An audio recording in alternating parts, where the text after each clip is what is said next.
gatekeeping is the process through which information is filtered for dissemination, whether for publication, broadcasting, the Internet, or some other mode of communication. The academic theory of gatekeeping is found in multiple fields of study, including communication studies, journalism, political science, and sociology. It was originally focused on the mass media with its few-to-many dynamic, but now gatekeeping theory also addresses face-to-face communication and the many-to-many dynamic inherent in the Internet. The theory was first instituted by social psychologist Kurt Lewin in 1943. Gatekeeping occurs at all levels of the media structure, from a reporter deciding which sources are chosen to include in a story to editors deciding which stories are printed or covered, and includes media outlet owners and even advertisers. Individuals can also act as gatekeepers, deciding what information to include in an email or in a blog, for example. Definition: gatekeeping is a process by which information is filtered to the public by the media. According to Pamela Shoemaker and Tim Voss, gatekeeping is the process of culling and crafting countless bits of information into the limited number of messages that reach people every day, and it is the center of the media's role in modern public life. This process determines not only which information is selected, but also what the content and nature of the messages, such as news, will be. In exercising its surveillance function, every news medium has a very large number of stories brought to its attention daily by reporters, wire services, and a variety of other sources. Due to a number of practical considerations, only a limited amount of time or space is available in any medium for its daily presentations of the news to its audience. The remaining space must be devoted to advertising and other content. Within any news organization there exists a news perspective, a subculture that includes a complex set of criteria for judging a particular news story, criteria based on economic needs of the medium, organizational policy, definitions of newsworthiness, conceptions of the nature of relevant audience, and beliefs about fourth estate obligations of journalists.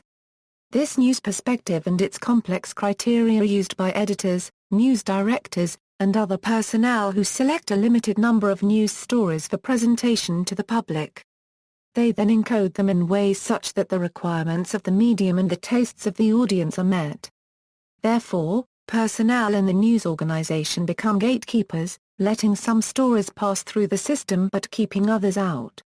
This then limits, controls, and shapes the public's knowledge of the totality of actual event occurring in reality.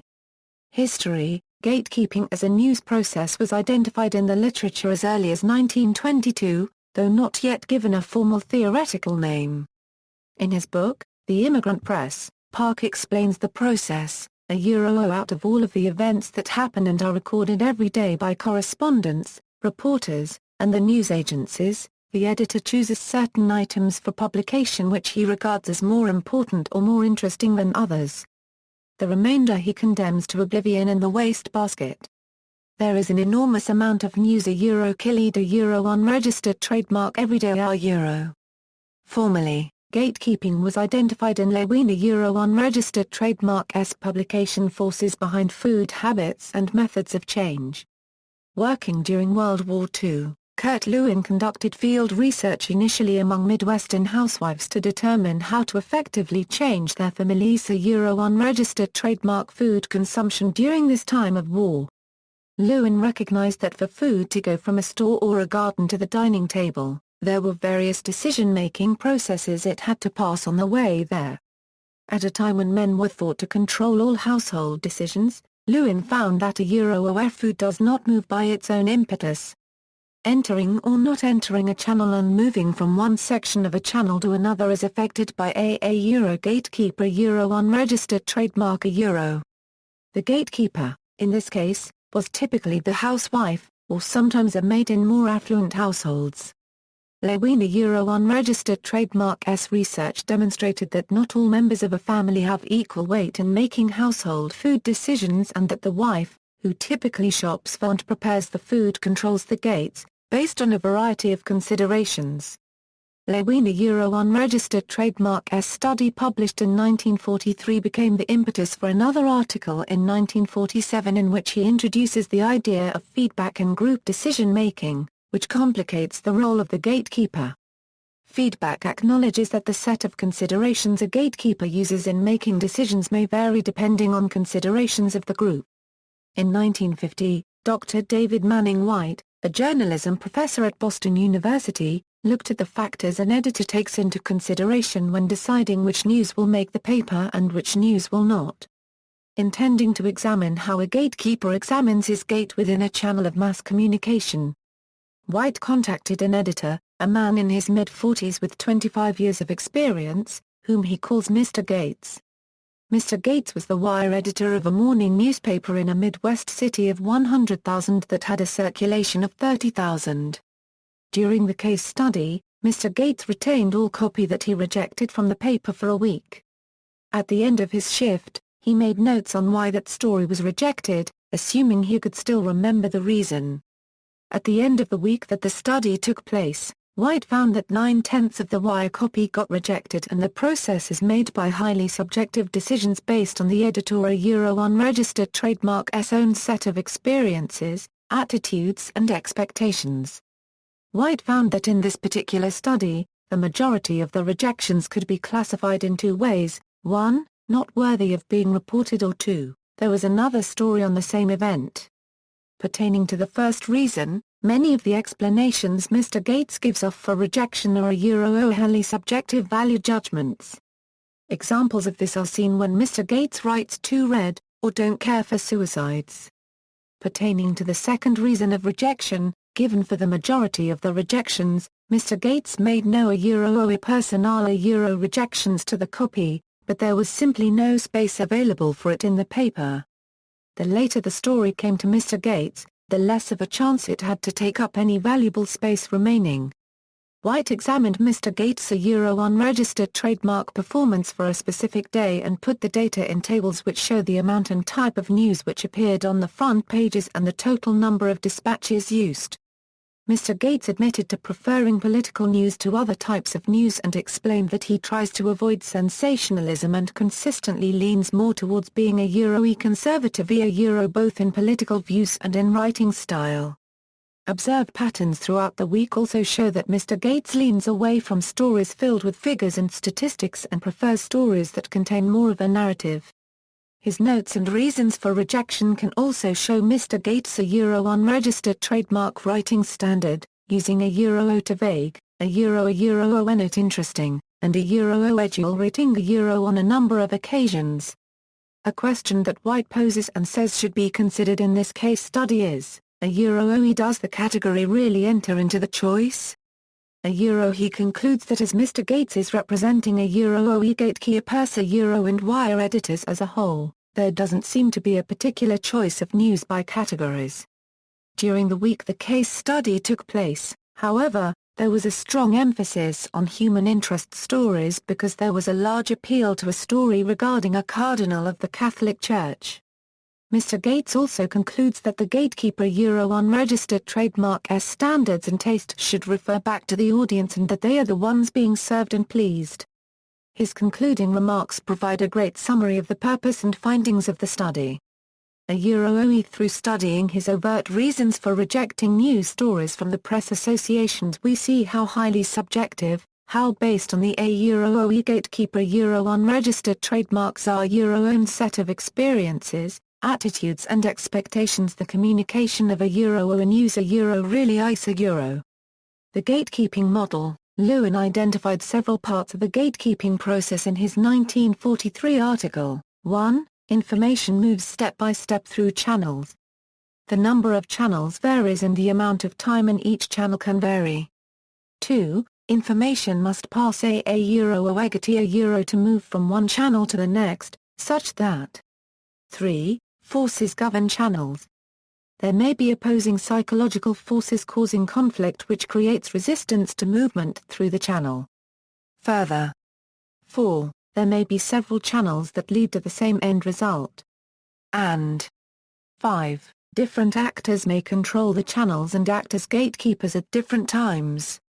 Gatekeeping in the 21st century, more than 50 years after Whittier unregistered trademark's Mr. Gates study, in 2001, Pamela Shoemaker, Martin H. Holtz, Yoon-I Kim, and Brenda Wrigley studied the forces in news gatekeeping in relation to coverage of congressional bills. More specifically, they were interested in two hypotheses. 1. The routine gatekeeping force of assessing a bill. Unregistered trademark's newsworthiness will be related to how prominently a bill is covered. And 2. The individual journalist forces will be related to how prominently a bill is covered. They also predicted that the newsworthiness of a bill would be more important than journalists' unregistered trademark personal characteristics. Surveying both journalists and editors, for evaluating newsworthiness, Shoemaker and her colleagues found that only newsworthiness had a significant effect on the amount of coverage given to a bill, thus their first hypothesis was supported, as well as the idea that newsworthiness would be more important than personal characteristics. While Shoemaker et al. Unregistered trademark's study focused on traditional newsrooms, Singer has been interested in how gatekeeping translates to how traditional newspapers use online tools. In both the 2000 and 2004 presidential elections, she studied how the Internet was changing the process for newspapers, contending that, the power of gatekeepers seems to diminish in a modern information society. The Internet defies the whole notion of unregistered trademark and challenges the idea that journalists can or should limit what passes through it. In the study of the 2004 coverage, Singer posed the following research questions. 1. What did editors of websites affiliated with major newspapers see as their goals and their most noteworthy achievements in covering the 2004 political campaign and election? 2. To what extent did these editors relinquish their gatekeeping role by providing opportunities for users to provide or personalize content? And more broadly, 3. In what ways have the views of editors of websites affiliated with major newspapers changed since 2000? Singer found that the content which appears in online editions of newspapers mostly comes from content that appears in the print versions. However, editors were also very proud of the interactive tools on their websites that could not be in the paper. The goal of most editors was, after all, to inform the public. Further, journalists were beginning to take a step back from their traditional gatekeeping role, such that many websites had sections in which journalists provided baseline information and users could manipulate according to their needs and interests, like interactive maps, electoral college scenarios, and ballot-building tools based on zip codes. In 2000, editors were likely to boast about how quickly they could publish returns on election night. In 2004, this was no longer the case, as it was standard practice by then. Further, their stated goal for the 2008 election cycle was to let the audience guide the coverage. Audience gatekeeping, along with Web 2.0 environment, users have begun playing a greater role in producing and distributing online news items via online social networks such as Twitter and Facebook. Shoemaker and Voss theorized such practice as audience gatekeeping. According to them, audience gatekeeping is the process in which users pass along already available news items and comment on theme based on the user unregistered trademark's own set of criteria about the newsworthiness. Cornell adapted the theory of audience gatekeeping to explore what channels are mainly adopted for Twitter audiences to filter and share news contents. The notion of audience gatekeeping consists with Good's discussion on metajournalism, whereby users' role in reprocessing and rebroadcasting the existing online content so is equally emphasized as users' original creation in nurturing citizen journalism as reshaping the existing hierarchy of journalism system. Cornell also found that reprocessed news items by user-generated content websites, or social media, are more frequently adopted by Twitter users than the direct news times from traditional mass media organizations, confirming the empowering role of ordinary online users in retelling and redistributing news agendas to networked publics. Toward a theory of network gatekeeping, Corinne Barzilai has written a number of contemporary pieces on gatekeeping theories between disciplines. In 2008, she proposed a new way of looking at gatekeeping, merging the disciplines unregistered trademark of communication, information science, and management perspectives into a refined theory of gatekeeping. Traditional mass communication gatekeeping theory has focused on how we get news, However, Baseliner Hone unregistered trademark S approach applies to all information. Baseliner also adds new terms and redefines old terms in the framework. Gate OE entrance to or exit from a network or its sections gatekeeping OF process of controlling information as it moves through a gate.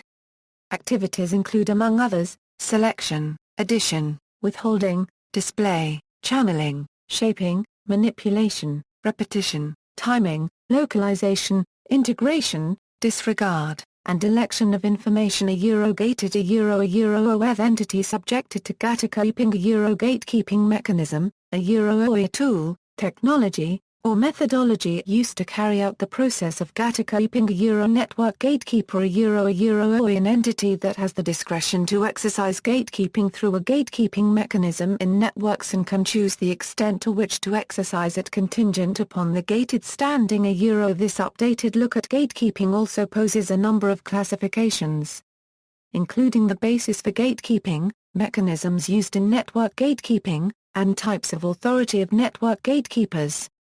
Additionally, Baseliner introduces a typology for the gated. According to her approach, the gated can have 4 key attributes at different levels that determine how they can interact with the gate. These are, political power in relation to the gatekeeper, information production ability, relationship with the gatekeeper, and alternatives in the context of gatekeeping. A typology of combinations of these characteristics then allows for evaluation of potential interactions between the gatekeeper and the gated based on the number and type of attributes an individual has. Her discussion about the gated resonates with audience gatekeeping in that both empowers the message recipients in the process of gatekeeping. See also: censorship, gatekeeper, institutional memory, media bias. References. External links. Gatekeeping, regulate the flow of information, University of Twente, the Netherlands.